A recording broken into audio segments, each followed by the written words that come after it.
A manhã começou como todas as outras nos últimos 3 anos.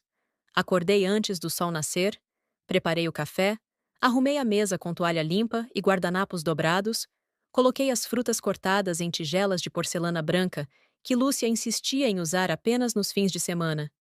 Mas eu as usava todos os dias, porque sabia que isso a irritava de uma forma silenciosa e mesquinha. Era minha pequena rebeldia diária, patética como soava até para mim mesma. Júlio desceu primeiro. Meu marido tinha aquele jeito de andar arrastado de quem ainda não acordou completamente. Os cabelos escuros bagunçados, a barba por fazer. Ele nem olhou para mim quando entrou na cozinha. Simplesmente puxou a cadeira, sentou-se e pegou o celular, como se eu fosse parte da mobília. Apenas mais um eletrodoméstico útil que preparava sua refeição matinal. Bom dia, eu disse, minha voz soando mais firme do que eu me sentia. Ele resmungou algo incompreensível, os olhos grudados na tela iluminada.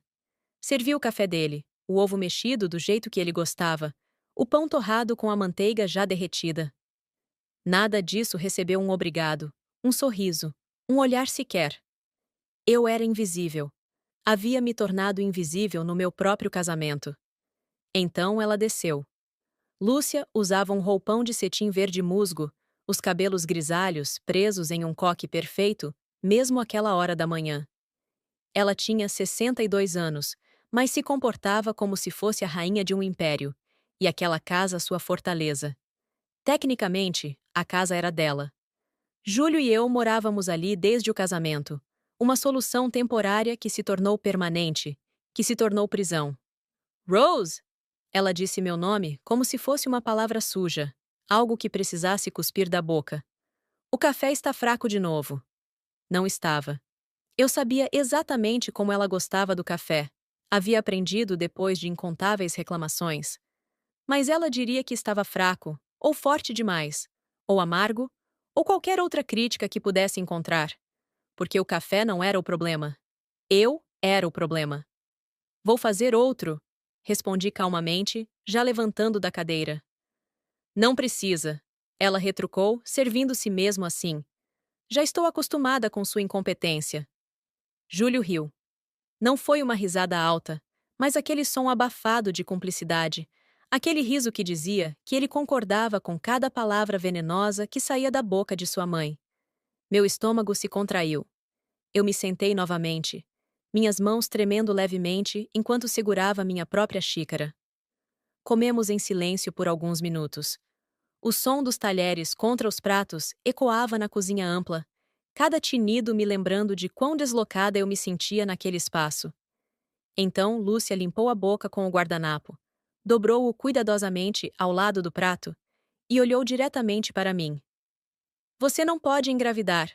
Então não é uma mulher completa.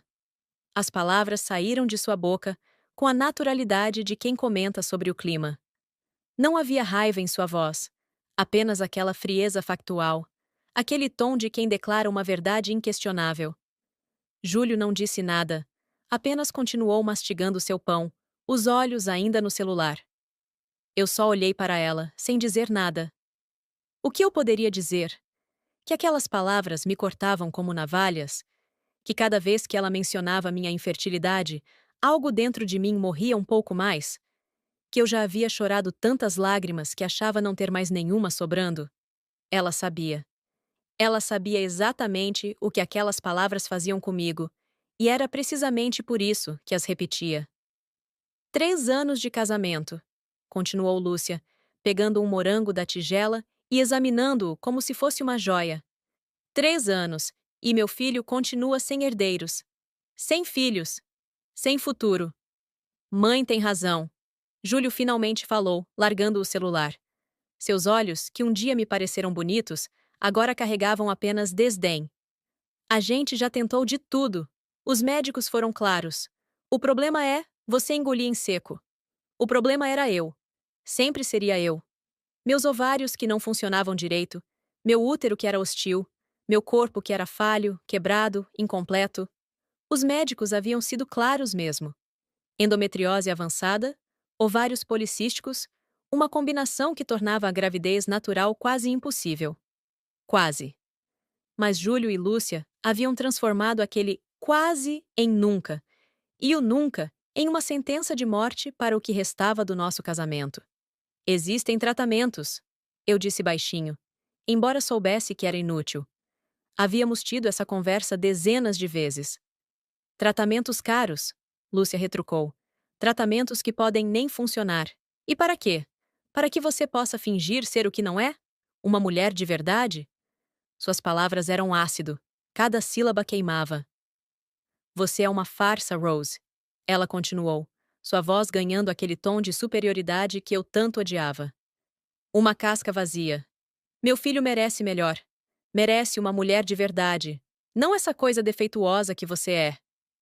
Mãe! Júlio falou. Mas não foi uma repreensão. Foi quase uma concordância. Deixa ela comer em paz. Por quê? Ela precisa ouvir a verdade. Alguém precisa ter coragem de dizer o que todos pensam.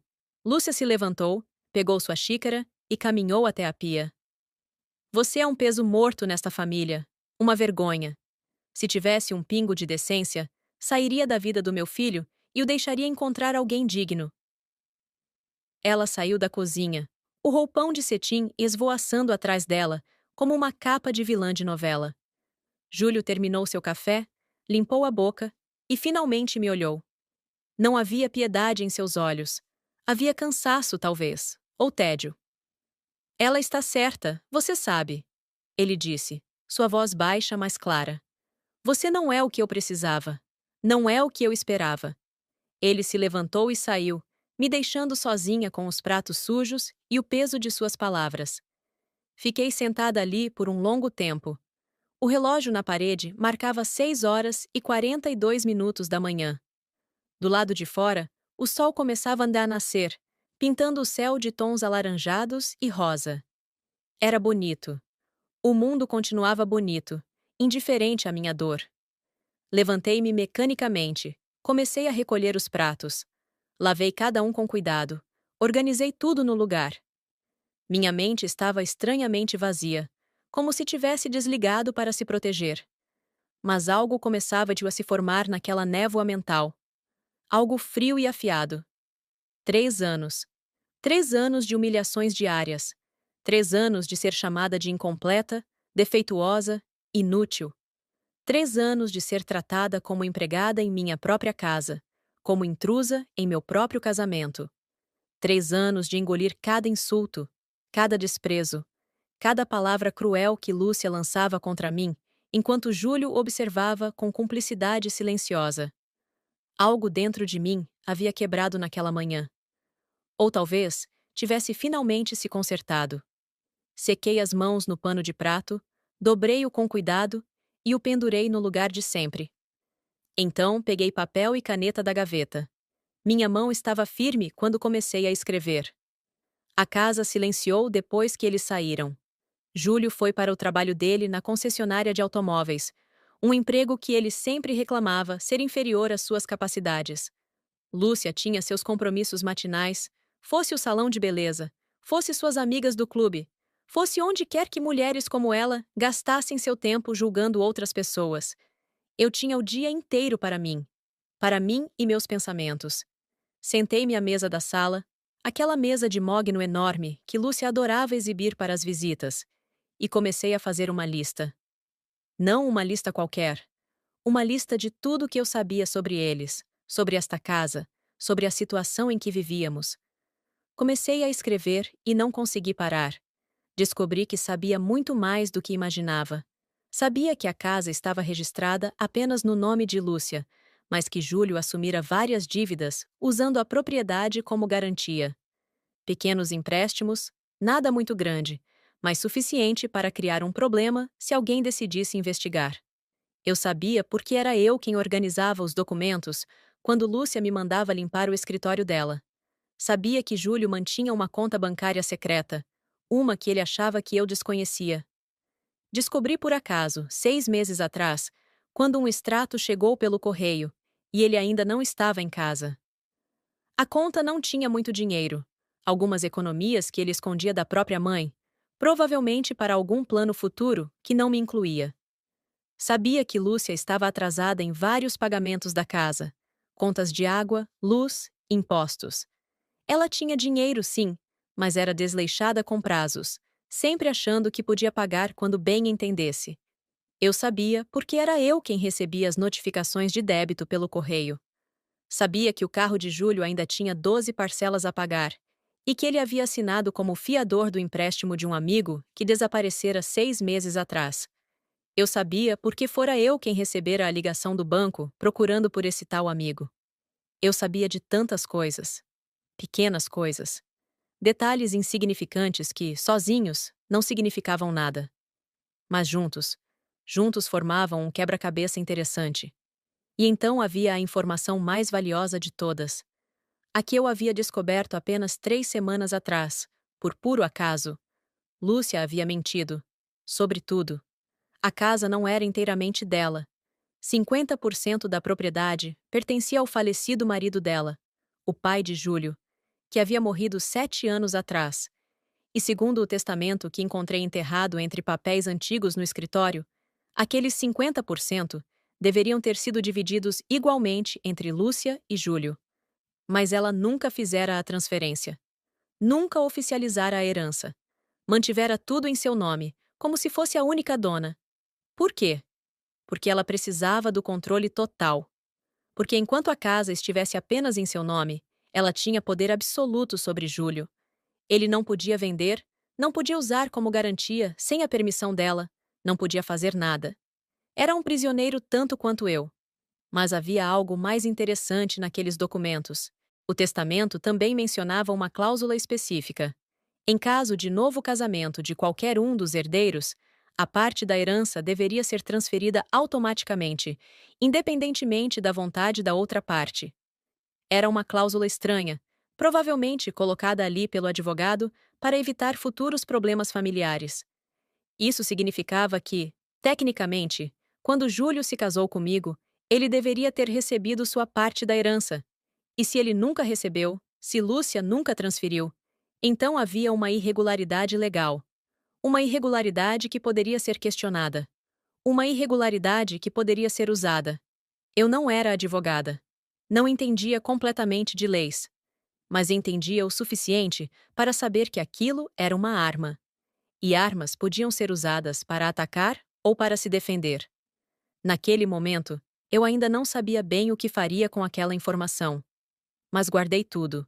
Fiz cópias dos documentos, tirei fotos com meu celular, salvei tudo em uma pasta oculta no meu computador e também em um pendrive que escondi no fundo da gaveta de roupas íntimas, onde sabia que ninguém nunca mexeria. Você não pode engravidar, então não é uma mulher completa. As palavras de Lúcia ecoavam na minha cabeça, como um mantra cruel. Mas algo havia mudado. Eu não me sentia mais destruída por elas. Sentia raiva. Raiva fria, calculada, paciente. Eles haviam me chamado de incompleta, de defeituosa, de farsa. Eu mostraria a eles o que uma farsa realmente conseguia fazer. As semanas seguintes foram uma aula de atuação. Continuei sendo a Rose submissa, a esposa silenciosa, a nora obediente. Acordava cedo, preparava o café, limpava a casa, cozinhava as refeições. Sorria quando era apropriado sorrir, abaixava a cabeça quando era apropriado abaixar, aceitava cada insulto com a mesma expressão vazia de sempre. Mas por dentro, eu estava mudando. Cada palavra cruel que Lúcia dizia, cada olhar de desdém que Júlio me lançava, cada momento de humilhação, eu guardava como combustível. Alimentava aquela raiva gelada que crescia dentro de mim, cultivava-a como se fosse uma planta rara e venenosa. Lúcia aumentou os ataques. Como se sentisse que algo estava diferente, como se seu instinto predatório detectasse uma mudança sutil em mim, ela decidiu apertar mais. As palavras depreciativas se tornaram mais frequentes, mais cruéis. Que utilidade você tem nesta casa? Ela perguntou um dia, enquanto eu passava roupa na sala. Além de ocupar espaço e gastar nossos recursos? Continuei passando, o vapor subindo do ferro. Você é uma sanguessuga, ela continuou. Uma parasita. Agarra-se ao meu filho como se tivesse algum direito sobre ele. Mas não tem. Você não passa de uma mulher estéril que ele teve a infelicidade de desposar. Mãe está certa, Júlio disse da poltrona, sem nem levantar os olhos do jornal. Você devia ter vergonha, Rose. Qualquer mulher decente já teria pedido o divórcio. Mas você insiste em ficar, porque sabe que não conseguiria sobreviver sozinha. É patética, patética, sanguessuga, parasita, estéril, farsa, defeituosa, incompleta. As palavras se acumulavam, uma após a outra, construindo uma montanha de crueldade. Mas eu não desabava mais sob o peso delas. Em vez disso, as usava como degraus. Cada insulto me deixava mais forte, mais determinada, mais fria. Um dia, Lúcia reuniu suas amigas do clube para um chá na sala. 5 mulheres de meia idade, todas vestidas em roupas caras, todas com aquele ar de superioridade que vem de quem nunca teve que lutar por nada na vida. Eu servi o chá, os biscoitos, os doces que havia passado a manhã inteira preparando. Esta é Rose. Lúcia me apresentou quando uma das mulheres perguntou. A esposa do meu filho. Ou melhor, a coisa que se passa por esposa. As mulheres riram. Um riso discreto, coberto por mãos com unhas perfeitamente feitas, mas um riso cruel mesmo assim. A pobre coisa não pode ter filhos. Lúcia continuou, como se eu não estivesse ali, como se eu fosse invisível. 3 anos de casamento e nada. Nenhum sequer. É uma falha completa como mulher. Que pena! Uma das amigas disse. Mas não havia pena em sua voz. Havia curiosidade mórbida. E você não pensa em deixá-lo livre, querida? Para que ele possa encontrar alguém mais adequado? Todas me olharam, esperando, querendo ver minha humilhação, minha vergonha, minhas lágrimas. Eu apenas sorri. Um sorriso pequeno, controlado. Ainda não, respondi calmamente. Ainda não chegou a hora. Elas trocaram olhares confusos. Lúcia franziu o senho, como se sentisse algo de errado naquela resposta, mas não soubesse identificar o quê. Voltei para na cozinha e continuei meu trabalho. Ainda não chegou a hora. Era verdade. Mas a hora estava chegando. Eu podia sentir. Naquela noite, Júlio chegou em casa mais tarde que o normal. Estava visivelmente embriagado, cambaleando, com cheiro de uísque barato e perfume feminino que definitivamente não era o meu. Nem tentou disfarçar. Passou direto por mim na sala, subiu as escadas tropeçando e bateu à porta do quarto. Lúcia observou tudo da poltrona, onde lia uma revista. Quando ele sumiu, ela me olhou com aquele sorriso cruel que eu tanto conhecia. Você viu? Ela disse. Você viu o que você fez com meu filho? O transformou em um homem infeliz. Um homem que precisa buscar consolo em outros lugares, porque em casa só encontra uma esposa falhada. Ele sempre foi assim, respondi, surpreendendo a mim mesma com a calma da minha voz. Como ousa? Lúcia se levantou, a revista caindo no chão. Como ousa culpar meu filho? Você é a aberração aqui. Você é o problema. Sempre foi. Ela avançou em minha direção, o dedo indicador apontado para meu rosto.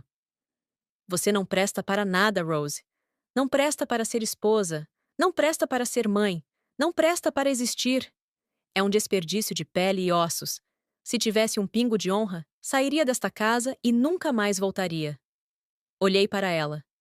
Realmente olhei. Vi a crueldade em seus olhos, a satisfação que ela sentia ao me humilhar.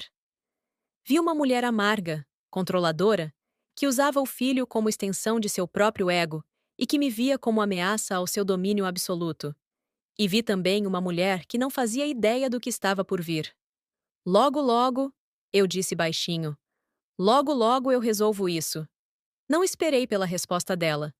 Subi as escadas, passei pelo quarto onde Júlio roncava e entrei no pequeno quarto de hóspedes que havia se tornado meu refúgio. Tranquei a porta, sentei-me na cama e peguei o pendrive escondido. Já era hora. A hora havia chegado. Na segunda-feira pela manhã, acordei com um propósito que não sentia há anos. Preparei o café da manhã como sempre, mas havia algo diferente em meus movimentos. Uma leveza. Uma certeza. Lúcia desceu pontualmente às 7 horas, como era seu costume. Júlio ainda estava dormindo, provavelmente de ressaca da noite anterior. Ela se sentou à mesa, olhou para o café que eu havia preparado e franziu o nariz. Queimado, ela disse, embora não estivesse. Você não consegue fazer nem isso direito. Não respondi. Simplesmente coloquei o bilhete que havia preparado na porta da geladeira, preso por um ímã em formato de coração que ganhamos como lembrança de casamento. Que irônico. O que é isso? Lúcia perguntou, seus olhos se estreitando. É um aviso, respondi, pegando minha bolsa. Só isso. Ela se levantou rapidamente, arrancou o papel da geladeira. Comecei a ver a cor sumir de seu rosto enquanto ela lia. As mãos dela começaram a tremer. O bilhete era simples, direto. Querida Lúcia, durante estes 3 anos, acumulei documentos interessantes. Cópias do testamento do seu falecido esposo. Provas de que você nunca transferiu a herança legítima para Júlio. Documentos sobre as dívidas que ele contraiu ilegalmente, usando uma propriedade que não é inteiramente sua. Comprovantes de pagamentos atrasados, impostos não quitados, irregularidades fiscais. Todas essas informações estão seguras comigo. E com meu advogado. E com mais 2 pessoas de confiança, caso algo aconteça comigo. Você tem 48 horas para transferir 50% desta casa para o nome de Júlio, conforme determina o testamento. E ele tem 48 horas para assinar a transferência desses mesmos 50% para mim, em acordo de divisão de bens no divórcio que vou requerer. Se não fizerem isso, todos esses documentos serão entregues às autoridades competentes, e garanto que você não vai gostar das consequências. Ah, e já procurei um advogado. Um excelente, aliás. Ele está muito interessado no caso. Com carinho? Ou não? Rose? Lúcia leu o bilhete 1, 2, 3 vezes. Suas mãos tremiam tanto que o papel balançava. O rosto dela passou de pálido para avermelhado, as veias do pescoço saltadas. Você... Ela gaguejou, a voz falhando. Então seus olhos reviraram e ela desabou no chão. Desmaiou de pavor. Olhei para ela caída ali, o roupão de cetim espalhado ao redor como poça verde. Poderia ter sentido pena. Poderia ter me assustado. Mas tudo o que senti foi uma satisfação fria e cortante. Júlio! Gritei, minha voz calma demais para a situação. Sua mãe desmaiou. Acho melhor você descer. Ouvi barulho no andar de cima, passos apressados. Júlio desceu as escadas correndo, ainda de pijama, os olhos inchados. Quando viu a mãe no chão, correu até ela. O que aconteceu? Ele gritou, me olhando como se eu fosse a responsável. Ela leu o bilhete. Respondi simplesmente, apontando para o papel que havia caído ao lado dela. Acho que não gostou. Ele pegou o bilhete enquanto sacudia a mãe tentando acordá-la. Li junto com ele. Vi suas expressões mudando conforme processava cada palavra. Confusão, descrença, raiva. E então, finalmente, medo. Você não pode fazer isso, ele disse, a voz baixa e ameaçadora. Você não tem direito. Tenho todos os direitos, respondi, ajeitando a bolsa no ombro.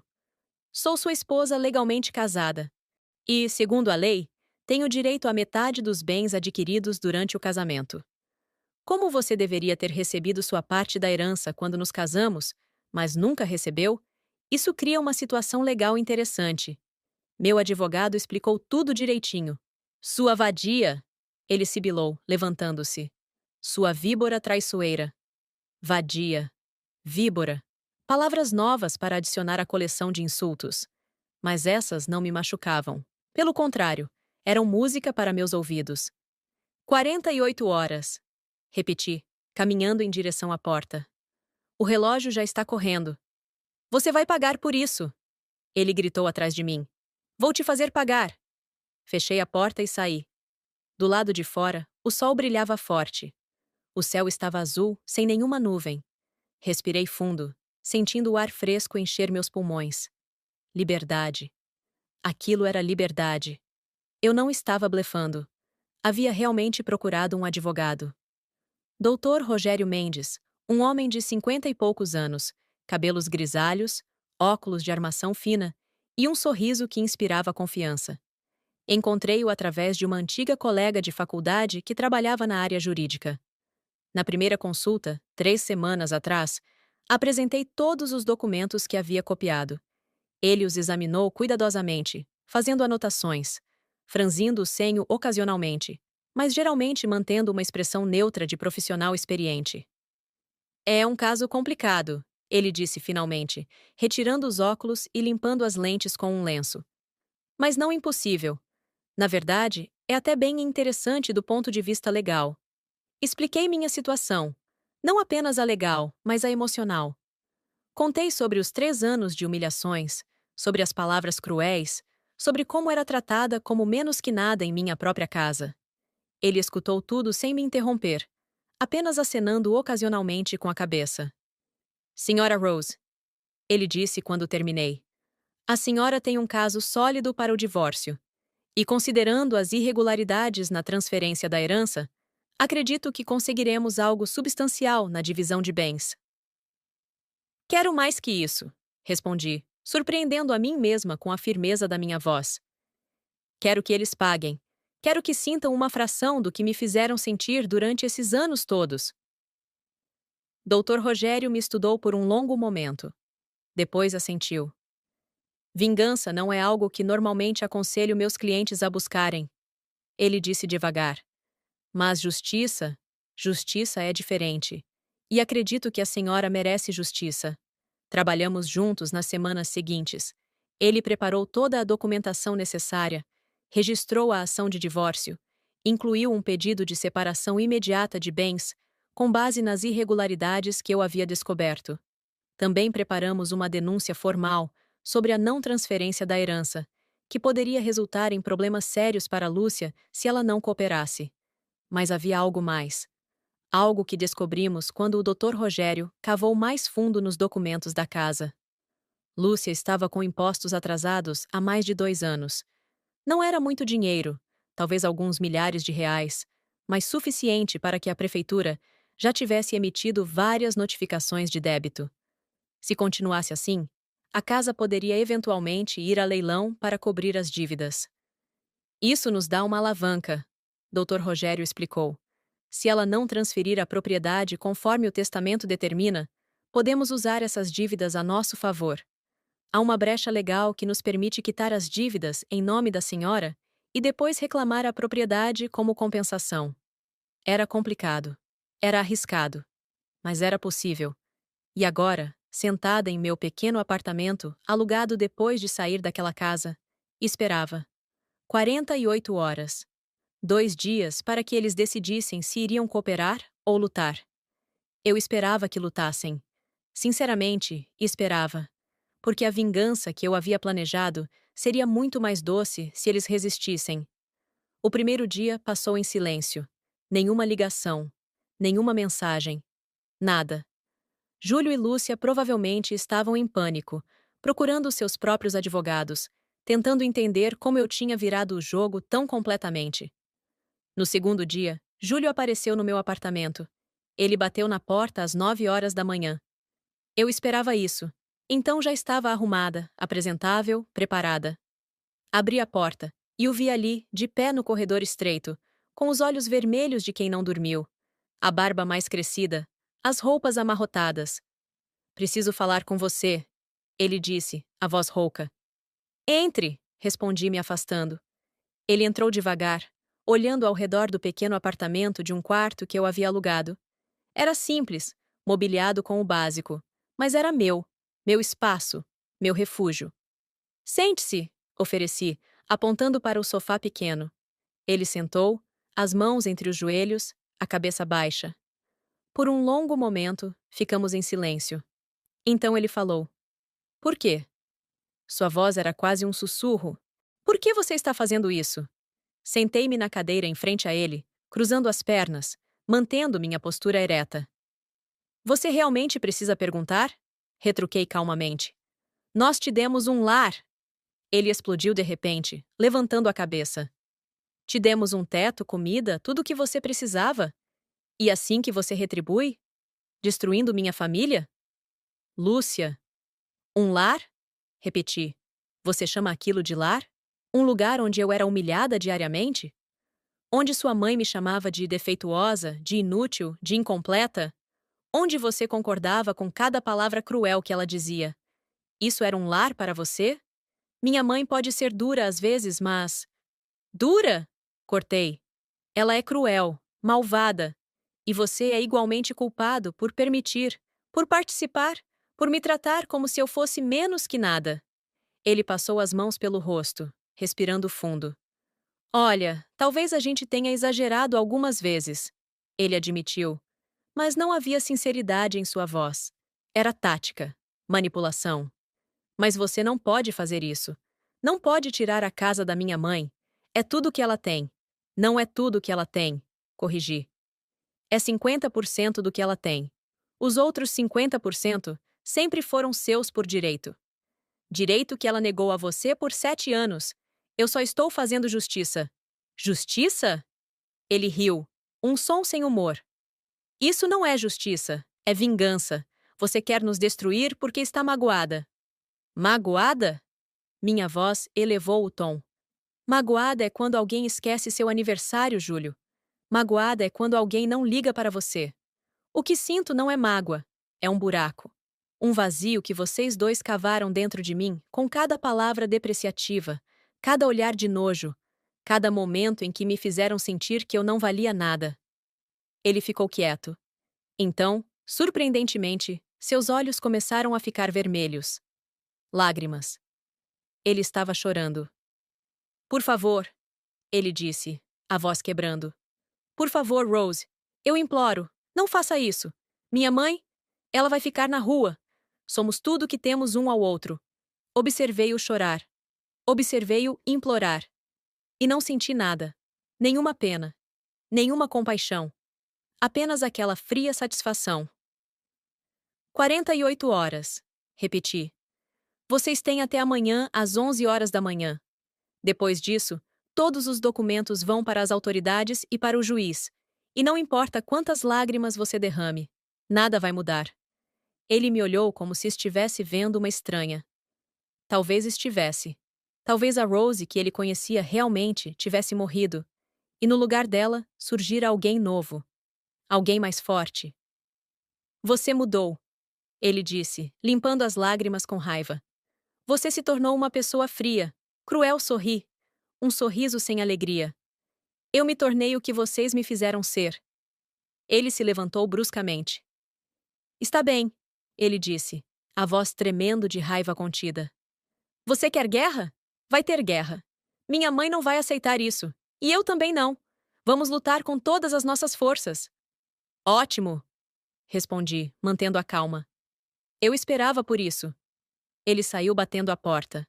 O som ecoou no apartamento vazio. Respirei fundo, sentindo meu coração bater mais rápido. Adrenalina. Excitação. Medo, talvez, mas medo misturado com algo mais potente. Era guerra mesmo. E eu estava pronta. O prazo expirou. 11 horas da manhã do terceiro dia. Sentada no escritório do Dr. Rogério, esperei. Ele estava ao telefone com o advogado deles, um homem chamado Dr. Ferreira, que tinha reputação de ser agressivo e implacável nos tribunais. Quando desligou, Dr. Rogério me olhou com uma expressão estranha. Parte surpresa, parte admiração. Eles não vão ceder, ele disse. Vão contestar tudo. Alegam que a senhora não tem direito sobre a herança, que está agindo de má fé, que está tentando extorquir uma senhora idosa. Esperado, respondi. Mas há algo mais. Ele continuou. Eles estão preparando uma contra-ação. Vão alegar abandono de lar conjugal. Estão tentando provar que a senhora planejou tudo isso desde o início do casamento, que se casou apenas por interesse financeiro. Isso me fez rir. Genuinamente rir. Interesse financeiro? Em uma casa cheia de dívidas e irregularidades? Eles realmente acham que alguém vai acreditar nisso? Dr. Rogério sorriu. Provavelmente não, mas vão tentar. E isso vai tornar o processo mais longo, mais caro, mais complicado. Quanto tempo estamos falando? Meses. Talvez um ano. Depende de quantos recursos eles apresentarem, assenti. 1 ano. Podia esperar 1 ano. Esperara 3 anos em um inferno. Podia esperar mais um pela minha liberdade total. Então vamos em frente, eu disse. Protocole tudo. Toda denúncia, todo pedido, toda acusação que temos. Ele assentiu e começou a trabalhar. Os meses seguintes foram uma montanha-russa. Audiências, depoimentos, análises de documentos. Júlio e Lúcia lutaram com unhas e dentes. Contrataram testemunhas que juraram que eu era uma esposa negligente, uma mulher interesseira que se aproveitara deles. Até algumas das amigas de Lúcia do clube foram convocadas para depor contra mim, descrevendo-me como alguém frio, calculista, manipulador. Mas a verdade estava do meu lado. Os documentos não mentiam. O testamento era claro. A falta de transferência da herança era inegável. Os impostos atrasados, as dívidas, as irregularidades, tudo estava documentado. E então havia meu próprio depoimento. Sentada diante do juiz, contei tudo. Cada humilhação, cada palavra cruel, cada momento em que fui tratada como menos que humana. Falei calmamente, sem drama, apenas relatando fatos. E vi algo mudar na expressão do juiz conforme eu falava. Lúcia teve sua chance de depor também. Ela tentou se fazer de vítima, uma pobre mãe indefesa sendo atacada por uma nora ingrata. Mas quando foi questionada sobre por que nunca transferira a herança do marido, quando confrontada com os documentos, ela gaguejou. Contradisse-se. Mentiu de forma óbvia. Foi doloroso de assistir. Quase senti pena. Quase. 8 meses depois do processo começar, o juiz deu seu veredito. A herança deveria ser transferida. 50% da casa para Júlio, conforme o testamento determinava. E na divisão de bens do divórcio, esses 50% viriam para mim. Adicionalmente, eu seria compensada financeiramente pelos 3 anos de sofrimento emocional, uma quantia considerável que seria retirada dos bens de Lúcia. Mas havia mais. Por causa dos impostos atrasados e das irregularidades na propriedade, o juiz determinou que a casa fosse vendida. O dinheiro seria dividido. Parte para pagar as dívidas, parte para mim conforme meu direito, parte para Lúcia do que sobrasse de sua metade original. Quando sobrassem todas as dívidas e minha compensação, Lúcia ficaria com praticamente nada. Talvez alguns milhares de reais. Não o suficiente nem para alugar um apartamento decente por um ano. Júlio perderia tudo. A casa, sua parte da herança, e ainda teria que arcar com parte das dívidas contraídas ilegalmente. Ele acabaria falido, completamente quebrado. E eu? Eu ficaria com dinheiro suficiente para recomeçar, para construir uma vida nova, longe deles, longe daquele pesadelo. Justiça. Finalmente, justiça. O dia em que eles tiveram que sair da casa foi o dia mais satisfatório da minha vida. Eu estava lá, como determinou o juiz. Precisava estar presente para supervisionar a retirada dos bens pessoais deles antes da casa ser colocada à venda. Cheguei às 8 horas da manhã, junto com o oficial de justiça. Lúcia estava na sala, sentada em uma das poltronas caras que em breve seria vendida. Ela havia envelhecido nos últimos meses. O rosto mais enrugado, o corpo mais curvado, os olhos sem aquele brilho cruel de antes. Agora só havia derrota. Você! Ela disse quando me viu, a voz fraca, mas ainda carregada de ódio. Você destruiu minha família. Não, respondi calmamente. Vocês se destruíram sozinhos. Eu só acelerei o processo. Júlio desceu as escadas carregando uma caixa de papelão. Ele me viu e parou, congelado. Estava magro, pálido, com olheiras profundas. O homem que um dia fora meu marido, agora parecia apenas uma sombra. Rose, ele disse, colocando a caixa no chão. Eu preciso falar com você. Uma última vez, o oficial de justiça olhou para mim, esperando minha permissão. Acenei com a cabeça. Tem 5 minutos, eu disse. Ele se aproximou, as mãos tremendo. Por um momento, achei que fosse tentar me agredir, mas tudo o que ele fez foi se ajoelhar. Literalmente se ajoelhar no chão diante de mim. Me perdoe, ele sussurrou. Por favor, me perdoe. Eu fui um idiota. Fui cruel. Fui injusto. Mas, por favor, não faça isso. Deixe minha mãe ficar com a casa. Ela não tem para onde ir. Olhei para ele ali, de joelhos, implorando. 3 anos atrás, esse gesto teria partido meu coração. Teria me feito ceder imediatamente, ansiosa por reconciliação, por perdão, por amor. Mas não era 3 anos atrás. E eu não era mais aquela pessoa. Levante-se, ordenei. Ele obedeceu, cambaleante. Você me chamou de incompleta. Comecei, minha voz baixa, mas firme. Sua mãe me disse que eu não era uma mulher de verdade porque não podia ter filhos. Vocês dois me humilharam diariamente por 3 anos. Me fizeram sentir que eu era menos que nada, que eu não valia nada. Eu sei, eu sei. Ele interrompeu, lágrimas escorrendo pelo rosto. E eu me arrependo. Juro que me arrependo. Você se arrepende porque perdeu. Retruquei. Não porque entendeu o mal que fez. Você se arrepende porque agora é você quem está sofrendo. Mas quando era eu sofrendo, quando era eu implorando silenciosamente por um pouco de gentileza, de respeito, de humanidade básica, você não se importou. Nenhum de vocês se importou. Rose, por favor. Não, cortei. Não há perdão aqui. Não há misericórdia. Vocês não me mostraram nenhuma quando tiveram a chance. Por que eu deveria mostrar a vocês? Lúcia se levantou da poltrona, tremendo. Sua bruxa! Ela gritou, a voz aguda e desesperada. Sua criatura maligna! Você vai queimar no inferno por isso. Talvez, concordei. Mas vocês vão queimar primeiro na vida, e eu vou assistir, o oficial de justiça interveio. Senhores, precisam terminar de embalar seus pertences. Vocês têm apenas mais 1 hora antes que a casa seja lacrada. Eles voltaram ao trabalho, movendo-se como zumbis, embalando roupas em caixas, objetos pessoais, fotografias. A vida inteira deles, reduzida a algumas caixas de papelão. Lúcia não tinha para onde ir. As amigas do clube haviam se distanciado quando os problemas começaram. Como fazem pessoas dessa classe quando alguém cai de posição? Ela acabaria indo morar com uma sobrinha distante, uma mulher que ela sempre menosprezara, mas que, por pura bondade, oferecera um quarto minúsculo em sua casa modesta. E para pagar sua estadia lá, Lúcia teria que vender suas joias, incluindo um vestido caríssimo que comprara para o casamento de uma neta que ainda nem existia. Um vestido que custara mais de 10.000 reais, um desperdício absurdo de vaidade.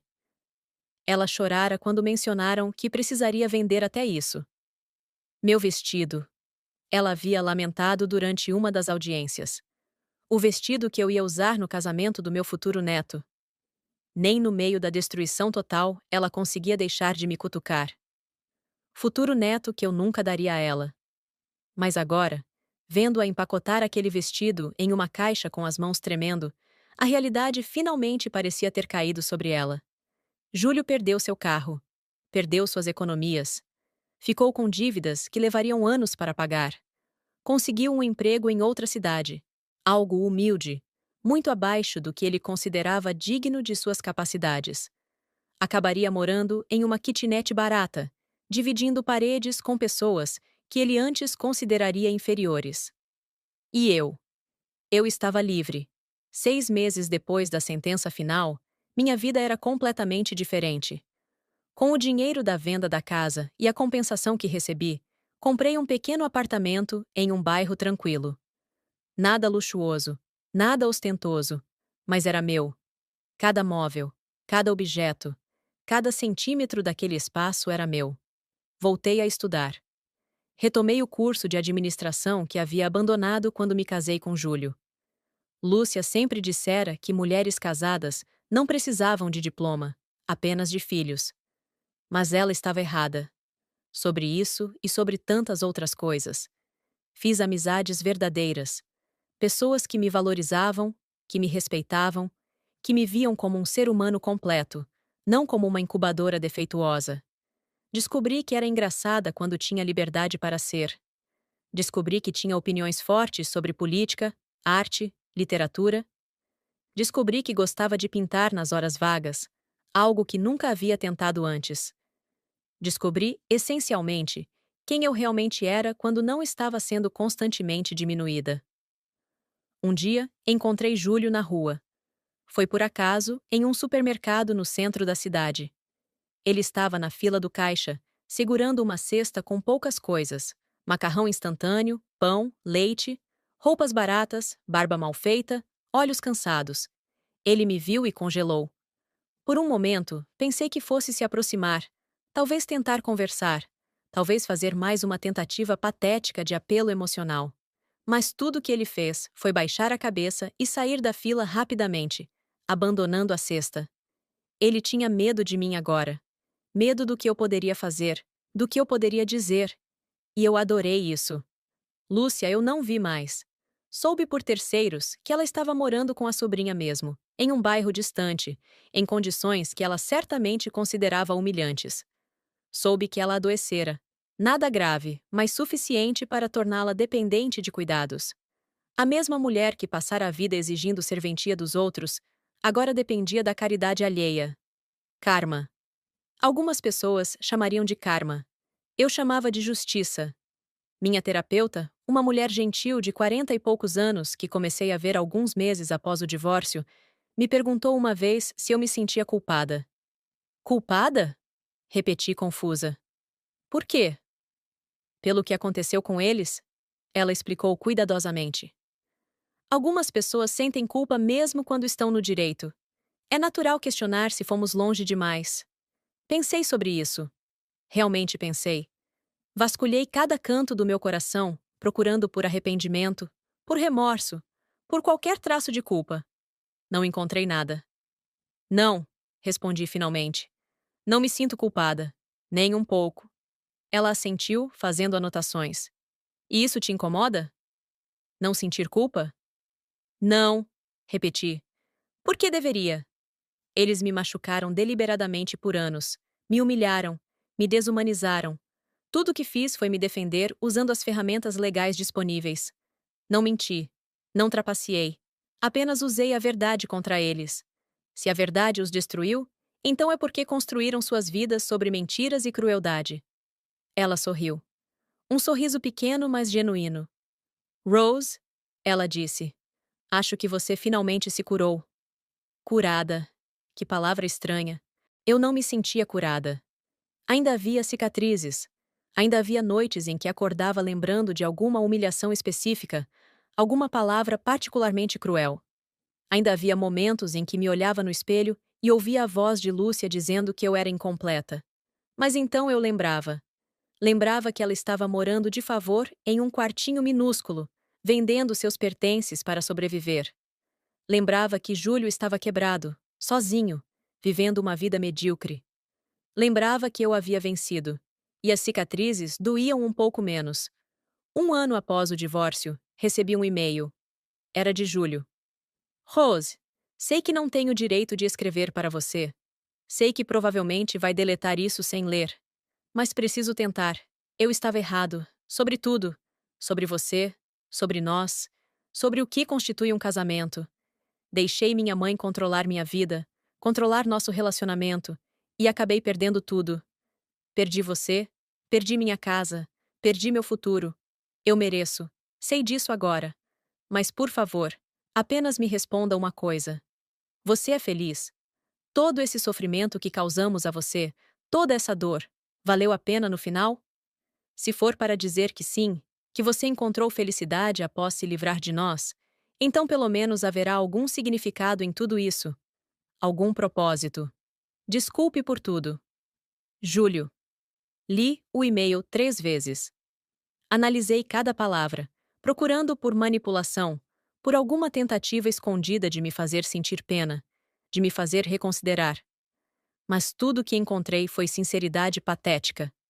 Ele realmente queria saber se eu era feliz. Como se minha felicidade pudesse de alguma forma aliviar sua culpa. Poderia ter ignorado. Deletado sem responder. Seguido com minha vida sem dar a ele nem esse pequeno fechamento. Mas decidi responder. Porque ele pediu, e porque parte de mim queria que ele soubesse. Júlio, sim. Sou feliz. Mais feliz do que você consegue imaginar. Acordo todos os dias, em um lugar que é meu, onde ninguém me julga, ninguém me diminui, ninguém me faz sentir menos que humana. Tenho amigos verdadeiros, tenho objetivos, tenho uma vida. E sabe o que é mais engraçado? Descobri que minha infertilidade não me define. Não sou menos mulher por não poder ter filhos. Não sou incompleta. Sou apenas eu, Rose, uma pessoa completa e válida exatamente como sou. Vocês dois me fizeram acreditar que eu não valia nada. Mas estavam errados. E provar isso a mim mesma valeu cada segundo de sofrimento, cada lágrima derramada, cada noite em claro planejando minha saída. Então, sim, valeu a pena. Completamente. Quanto a você e sua mãe, não sinto pena. Não sinto remorso. Vocês escolheram exatamente o que plantaram. E se isso parece cruel, bem, vocês me ensinaram a ser assim. Não me escreva mais. Não há nada mais a ser dito entre nós. Rose, apertei enviar antes que pudesse reconsiderar. Vi o e-mail sair da minha caixa de entrada e sentei ali, esperando sentir algo. Arrependimento, talvez. Ou satisfação, ou qualquer coisa. Mas tudo o que senti foi paz. Aquela mensagem era o fechamento final. A última palavra. O ponto final definitivo naquele capítulo da minha vida. Deletei o contato dele do meu celular. Bloqueei o e-mail. Removi qualquer traço digital que ainda conectasse nossas vidas. Era hora de seguir em frente completamente. Epílogo.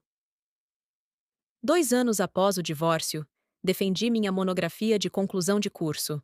O auditório estava cheio de colegas, professores, amigos que havia feito durante aqueles anos de recomeço.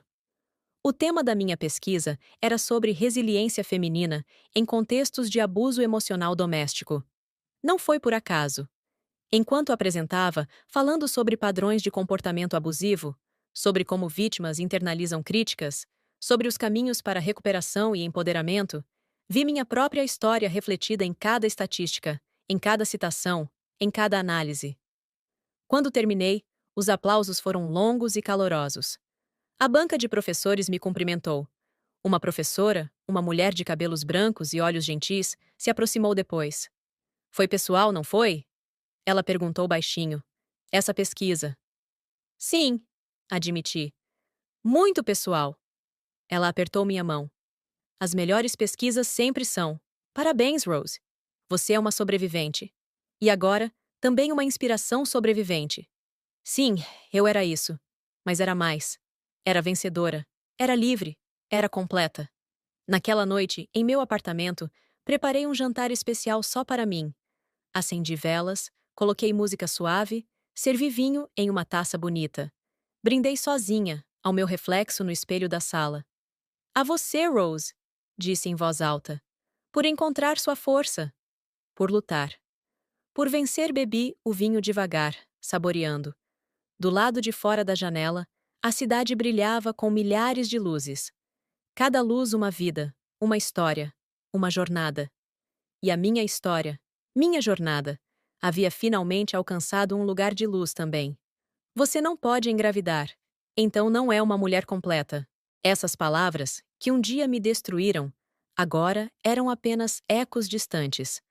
Lembretes de onde estive, mas não de quem eu era. Porque a verdade, a verdadeira verdade que demorei tanto para entender, era simples. Eu sempre fui completa. Sempre fui suficiente.